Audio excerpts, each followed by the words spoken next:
Ma passion.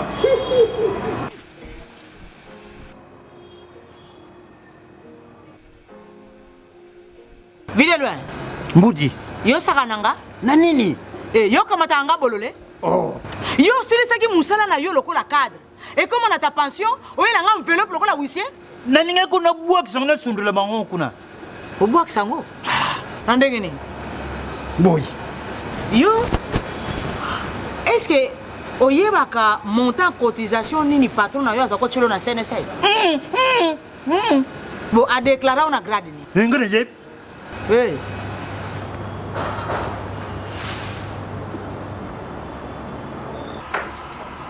Oh, mon cher, tu as l'air préoccupé. Ah, chers collègues, c'est cette histoire des cotisations sociales de mes travailleurs qui me prend la tête. Et je pense que tu es en règle avec la CNSS. Ça, c'est un petit problème que je maîtrise et gère comme mes poches. Ah bon? Raconte, comment tu t'y prends? C'est simple, mon cher. Les travailleurs ne sont pas tes héritiers, moins encore tes associés. Il ne faut pas tous les immatriculer. Il ne faut pas non plus tout déclarer à la CNSS. C'est-à-dire? C'est-à-dire, par exemple, si tu as 500 travailleurs, tu déclares seulement pour 342 et tu minores leurs cotisations. Et les cadres, tu les déclares comme simples agents. Ah bon? Donc, non seulement tu ne déclares pas convenablement tes travailleurs, mais aussi tu ne verses pas correctement les cotisations telles que tu les perçois chez tes travailleurs. Tu as compris? Tu es sérieux? Oh, mais très sérieux. C'est ce qui me permet de souffler. C'est un détournement. Hein? Tu risques même de faire la prison quand ça se saura. Qui le saura?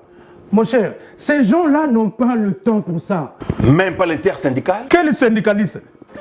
Est-ce qu'ils s'en occupent même? Hein? Et aussi, il faut savoir leur fermer les yeux.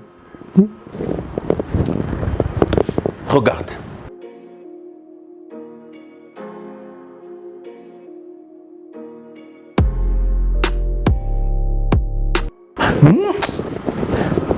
Simple intimidation.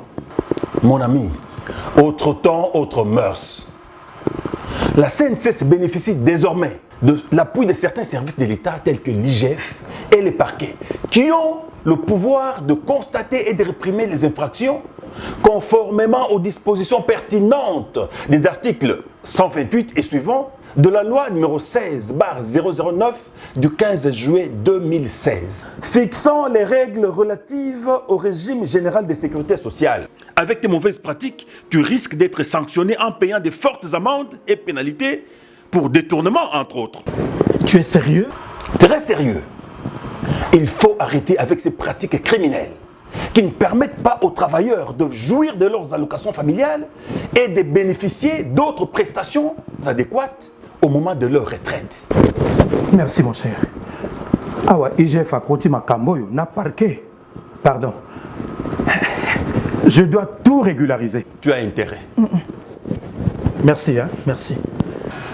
Patron Zandoki. Mbudi, patron bomingai. Eza kaka patron na bino te. Na ba syndicaliste na bino. Po bango ni baza sansa kolanda la vie ya basali. Mais baza complice. Et c'est ngel to dénoncer bango bakende bolo. Bakende Mbudi, bakende. Bon. Bah franc. Chers employeurs assujettis de la CNSS, régularisez votre situation auprès des centres de gestion de vos ressorts.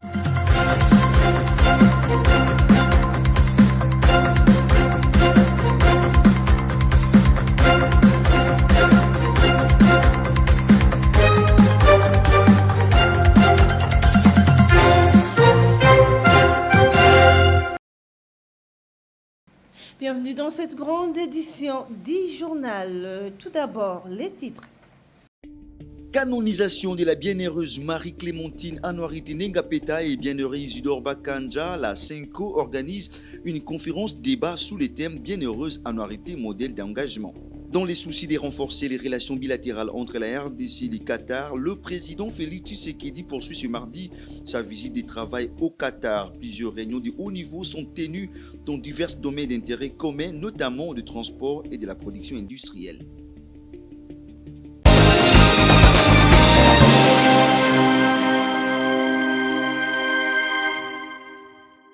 Bienvenue dans cette grande édition du journal. Comme annoncé au titre, Bienheureuse annualité, modèle d'engagement, c'est le thème d'une conférence débat qu'organise la Conférence épiscopale nationale du Congo en partenariat avec la communauté des chrétiens laïcs pour la canonisation d'annualité et des Bakanja.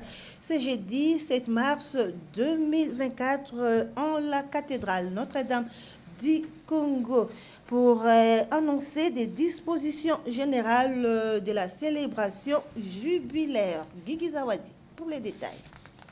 La COLCAB étant qu'un mouvement catholique à charisme propre, œuvrant au sein du Conseil de l'apostolat des laïcs catholiques du Congo, CALCC en sigle, pour imprimer une dynamique nationale autour de la cause de deux bienheureux martyrs congolais en perspective de leur canonisation et en partenariat avec la CENCO dans la mise en œuvre de cette année jubilaire, décrétée l'année 2024, année annuarite par le père évêque, membre de la Conférence épiscopale nationale du Congo, dont l'ouverture solennelle de la dite année était effectuée le 1er décembre 2023 à Kinshasa par Monseigneur Carlos Ndaka et sera clôturée le 1er décembre 2024 à Isiro, où il est prévu un pèlerinage national. À cette occasion du lancement officiel des activités commémoratives marquant les 60e anniversaire des martyrs de la bienheureuse Anouarite Nengapeta, Marie-Clémentine, les comités d'organisation de la Conférence épiscopale nationale du Congo et la communauté des laïcs et chrétiens pour la canonisation de deux bienheureux Anouarite et Bakanja. COLCAB en sigle organise une grande conférence débat avec comme thème Anouarite modèle d'engagement. C'est jeudi 7 mars 2024 en la cathédrale Notre-Dame du Congo à 16h. Ainsi, pour permettre la participation active à cette grande activité, une réunion d'urgence de tous les membres des COLCAB et de la CENCO est prévue ce mardi 5 mars 2024 à son siège. Tout comme la commission de jeunes de l'archidiocèse de Kinshasa, Initiation Kizito Anouarite, groupe K, sont invités à participer à cette conférence d'annonce des dispositions générales de l'année jubilaire. La CENCO et l'ECC ainsi que d'autres confessions religieuses et organisations de la société civile se sont réunies ce mardi 5 mars dans la salle de réunion de la présidence de l'Église du Christ au Congo ECC à Kinshasa Gombe à l'occasion de la 8e session ordinaire du Conseil consultatif national de l'initiative interreligieuse pour les forêts tropicales. Suivez une fois de plus Guigui Zawadi. Étant donné que la République démocratique du Congo se propose pays solution sur la question des justices climatiques, l'IRI opte pour la stratégie de la sensibilisation à la base sur cette question comme activité phare de l'année 2024. C'était la planification de cette année 2024. Il faut dire que c'est une année chargée de défis au moment où notre pays se propose comme pays solution sur cette question de justice climatique. Et nous avons examiné minutieusement le risque que représente la déforestation. Vous savez qu'aujourd'hui, les études établissent que 500 hectares sont en train de se perdre dans la déforestation dans notre pays.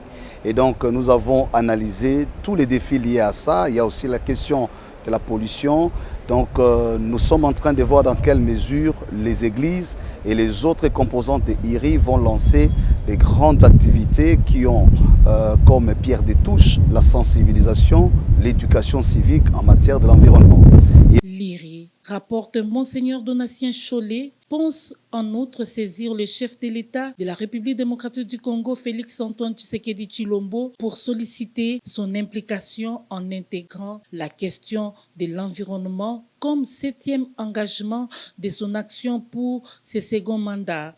L'IRI pense qu'il serait mieux de l'inviter à ajouter un 7e engagement précis relatif à la protection de nos forêts. Pensons qu'il faudrait nous faire mieux de l'inviter à ajouter un 7e engagement avec un engagement précis relatif à la protection de nos forêts.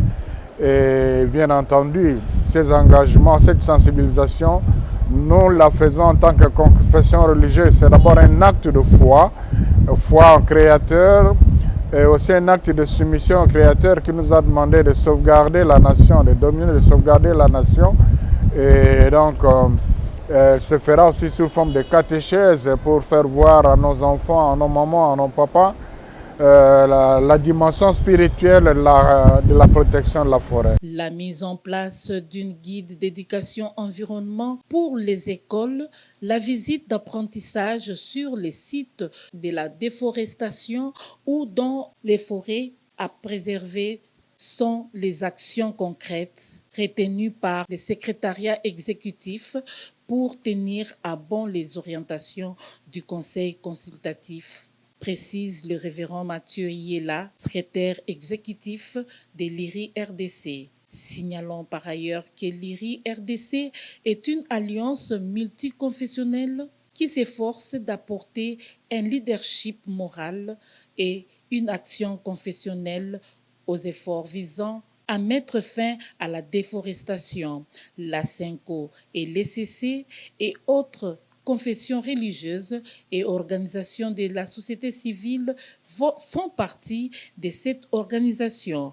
Le conseil consultatif est l'instance de prise de décision. Il s'est dénoté que cette réunion se tient 3 fois par an.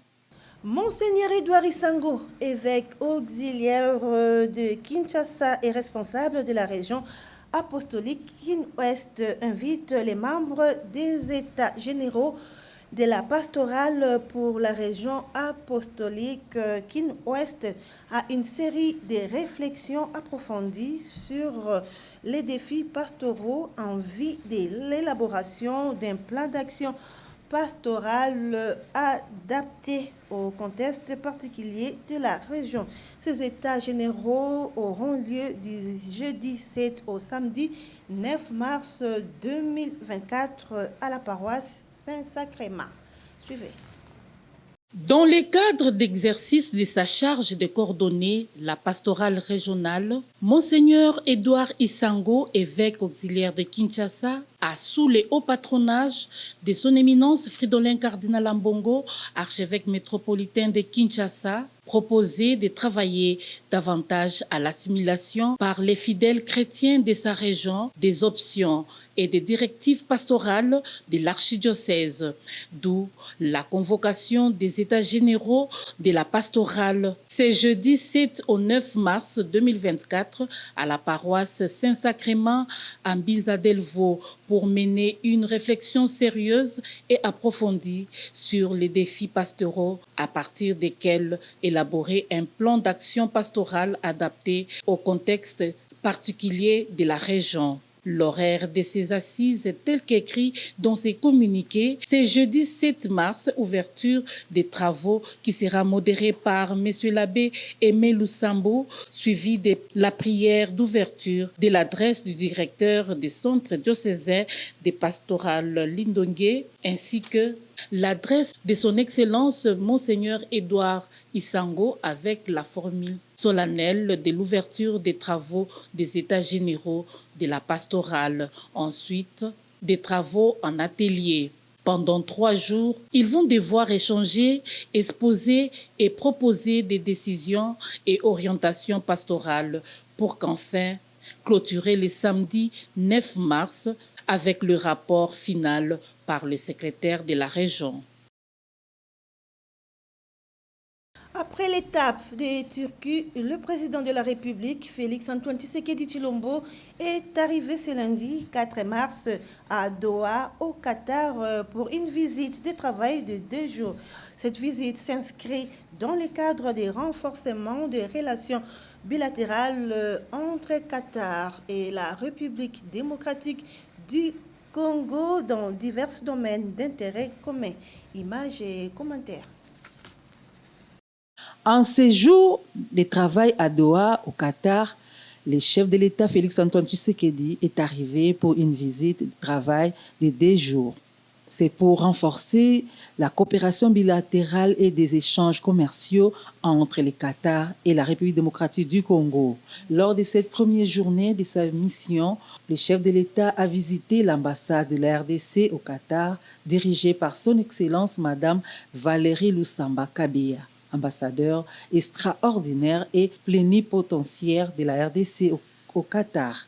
Sur place, le président Tshisekedi a reçu les civilités du personnel de la dite représentation diplomatique avant de rencontrer des représentants de la communauté congolaise basée au Qatar. Ensuite, le président Félix Tshisekedi s'est entretenu avec une délégation d'ambassadeurs des pays de la communauté de développement de l'Afrique australe, venus lui témoigner de leur soutien pour la défense de la souveraineté de la RDC.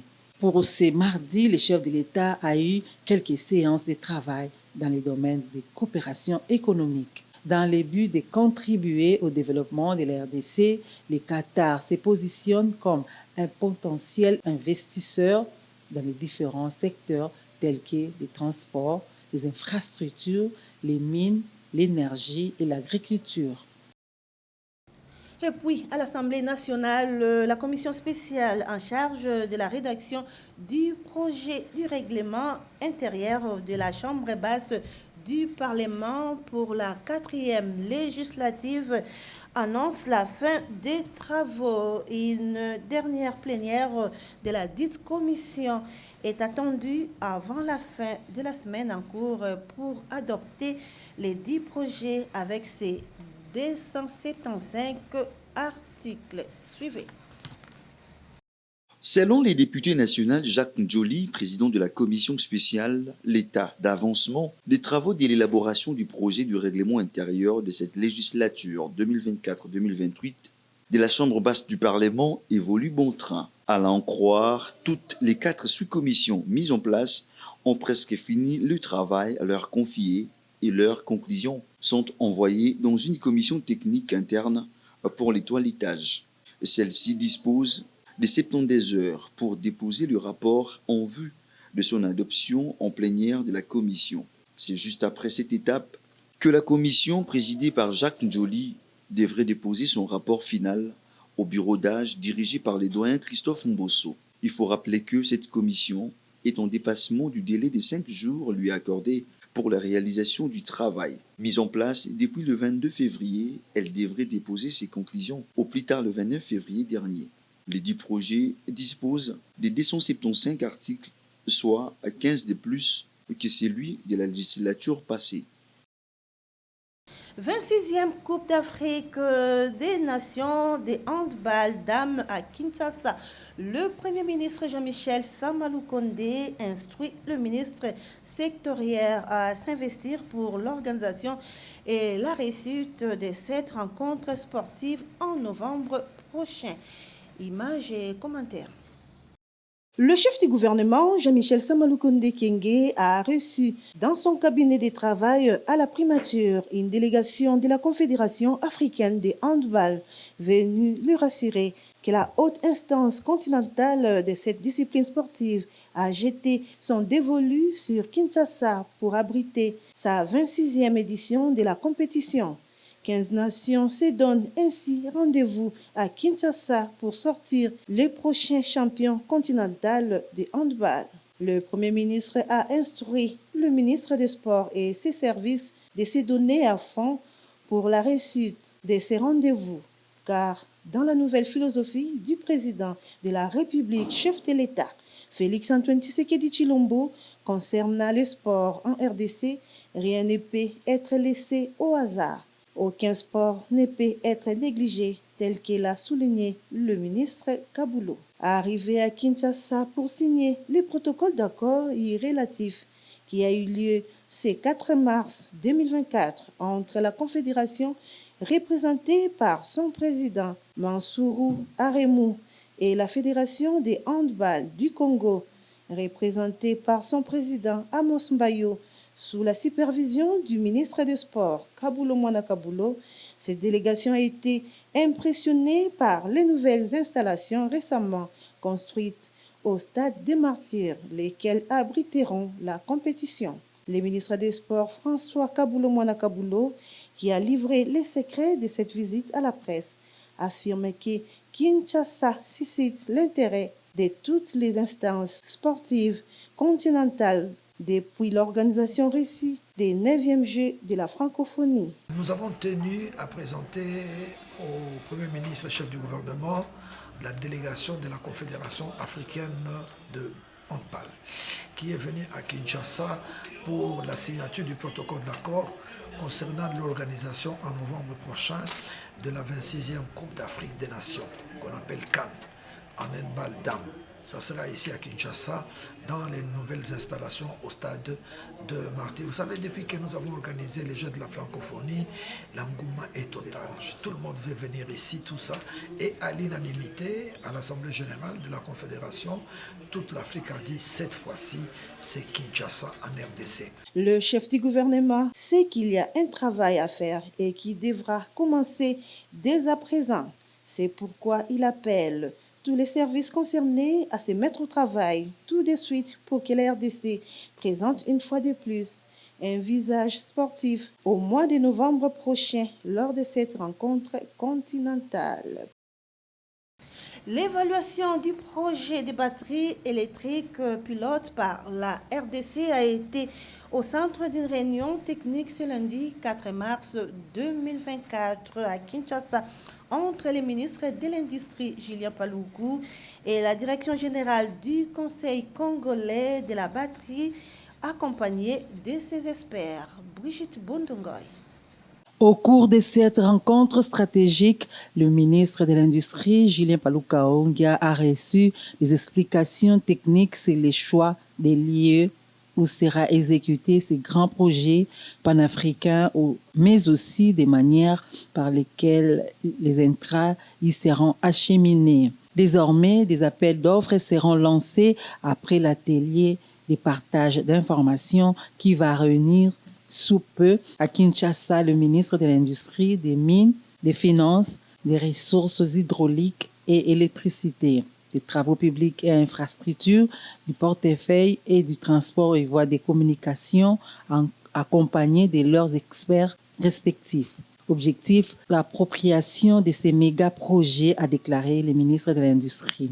Pour Denis Lecouturier, directeur général du Conseil congolais des batteries, CCB, ces projets constituent une opportunité pour l'industrialisation de la RDC. Le ministre a suggéré que l'on fasse un grand atelier où on réunit toutes les parties prenantes pour partager et pour communiquer et qu'il y ait des synergies avec tout le monde. Nous en sommes au point de très bientôt faire un appel à la manifestation d'intérêt, un appel d'offres pour les investisseurs dans les différents secteurs des infrastructures, tout comme des raffineries, des usines de précurseurs, etc. Signalons que le pragmatisme du ministre de l'Industrie pour accélérer la matérialisation de ces projets a été salué à cette occasion par le comité de gestion du CCB. En prévision de la grande échéance fiscale de la DGRK prévue le 31 mars, la régie financière de Kinshasa s'emploie à la formation de ses ordonnateurs et taxateurs. Un premier lot des outils informatiques a été remis ce lundi par le directeur général de ODEV au ministre provincial des Finances, Félicien Koulouta, en présence du directeur général de la DGRK, Michel Moussaka. Le détail dans cet élément signé Charlie Moukouba. C'est juste un premier lot des outils informatiques que le ministre provincial des Finances, Félicien Koulouta, a réceptionné ce lundi 4 mars en présence du directeur général de la DGRK, Michel Moussaka Maëlenkai, plusieurs directeurs, ainsi que chef des bureaux des régies financières provinciale pour la formation des ordonnateurs et taxiteurs de la DGRK commis à la mission d'encadrement de la grande échéance des taxes annoncée au 31 mars 2024. Pour le directeur général des ODEV, livreur de ces outils informatiques composés des ordinateurs portables, plusieurs imprimantes et autres, ces gestes visent à accompagner la ville de Kinshasa dans la mobilisation des recettes non fiscales. Le partenariat que nous avons avec la ville de Kinshasa au travers du ministère provincial des Finances et Économie nous a imposé un accord du 31 mars. Donc aujourd'hui nous sommes le 4. Nous avons les équipements, ils sont là. Aussitôt que nous avons la liste des utilisateurs qui nous seront soumises, à ce moment-là, nous allons déployer et former les utilisateurs à monter dès demain. Nous sommes prêts, les équipements sont là, le matériel est là. Et dès demain, nous pouvons commencer, mais de manière réaliste, d'ici 2 semaines, d'ici le 15, en tant que prestataire, d'ici le 15, nous serons capables de former tous ceux qui nous seront transmis comme liste. Le comptable Moutima, qui avait réceptionné ces outils de travail pour les comptes de la DGRK, ensuite présenté au ministre Félicien Koulouta, a donné sa voix et note que la DGRK est de plus en plus valorisée sous le management du DG Michi Moussaka. Vous savez que le monde est en train d'évoluer, le monde il est numérique aujourd'hui.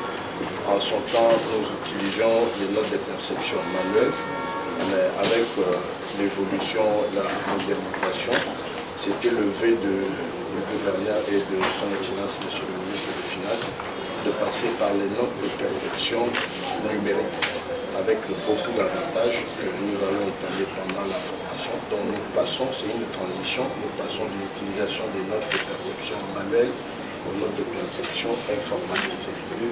Notons que la grande échéance fiscale débute le 31 mars 2024. Et pour ceux qui nous ont pris en cours de diffusion, voici les rappels des titres. Canonisation de la bienheureuse Marie-Clémentine Anouarité Nengapeta et bienheureux Isidore Bakanja, la CENCO organise une conférence débat sous le thème Bienheureuse Anouarité, modèle d'engagement. Dans les soucis de renforcer les relations bilatérales entre la RDC et le Qatar, le président Félix Tshisekedi poursuit ce mardi sa visite de travail au Qatar. Plusieurs réunions de haut niveau sont tenues dans divers domaines d'intérêt commun, notamment du transport et de la production industrielle. C'est ce qui marque la fin de cette grande édition du journal réalisée par Roger Chita.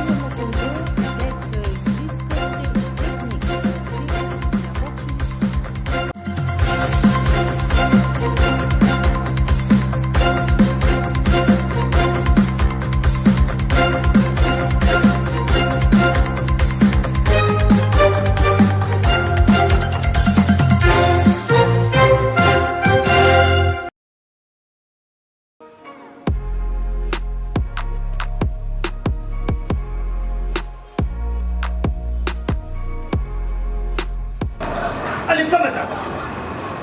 Ma patience.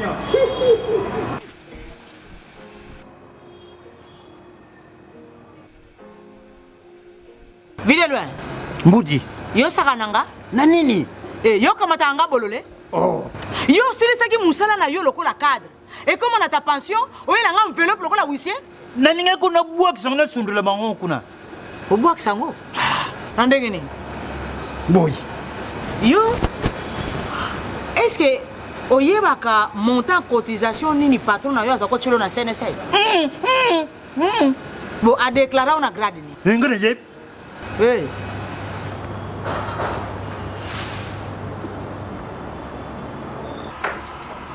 Oh, mon cher, tu as l'air préoccupé. Ah, chers collègues, c'est cette histoire des cotisations sociales de mes travailleurs qui me prend la tête. Et je pense que tu es en règle avec la CNSS. Ça, c'est un petit problème que je maîtrise et gère comme mes poches. Ah bon? Raconte, comment tu t'y prends? C'est simple, mon cher. Les travailleurs ne sont pas tes héritiers, moins encore tes associés. Il ne faut pas tous les immatriculer. Il ne faut pas non plus tout déclarer à la CNSS. C'est-à-dire? C'est-à-dire, par exemple, si tu as 500 travailleurs, tu déclares seulement pour 342 et tu minores leurs cotisations. Et les cadres, tu les déclares comme simples agents. Ah bon? Donc, non seulement tu ne déclares pas convenablement tes travailleurs, mais aussi tu ne verses pas correctement les cotisations telles que tu les perçois chez tes travailleurs.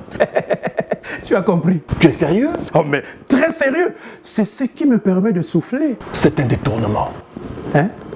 Tu risques même de faire la prison quand ça se saura. Qui le saura?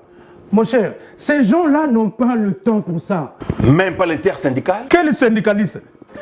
Est-ce qu'ils s'en occupent même? Hein? Et aussi, il faut savoir leur fermer les yeux. Regarde.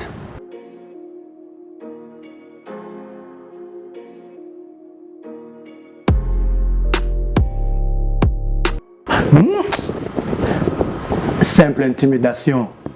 Mon ami, autre temps, autre mœurs. La CNCS bénéficie désormais de l'appui de certains services de l'État tels que l'IGF et les parquets, qui ont le pouvoir de constater et de réprimer les infractions conformément aux dispositions pertinentes des articles 128 et suivants de la loi numéro 16/009 du 15 juillet 2016, fixant les règles relatives au régime général de sécurité sociale. Avec tes mauvaises pratiques, tu risques d'être sanctionné en payant de fortes amendes et pénalités pour détournement, entre autres. Tu es sérieux? Très sérieux. Il faut arrêter avec ces pratiques criminelles qui ne permettent pas aux travailleurs de jouir de leurs allocations familiales et de bénéficier d'autres prestations adéquates au moment de leur retraite. Merci mon cher. Ah ouais, IGF a côté ma camboyo, n'a parqué. Pardon. Je dois tout régulariser. Tu as intérêt. Merci, hein, merci. Patron Zandoki. Mbudi, patron Bomingaï. Eza kaka patron na bino te. Na ba syndicaliste na bino. Po bango ni baza sansa kolanda la vie ya basali. Mais baza complice. Et c'est qu'il te dénoncer bango bakende bolo. Bakende Mbudi, bakende. Bon. Bah franc. Chers employeurs assujettis de la CNCS, régularisez votre situation auprès des centres de gestion de vos ressorts.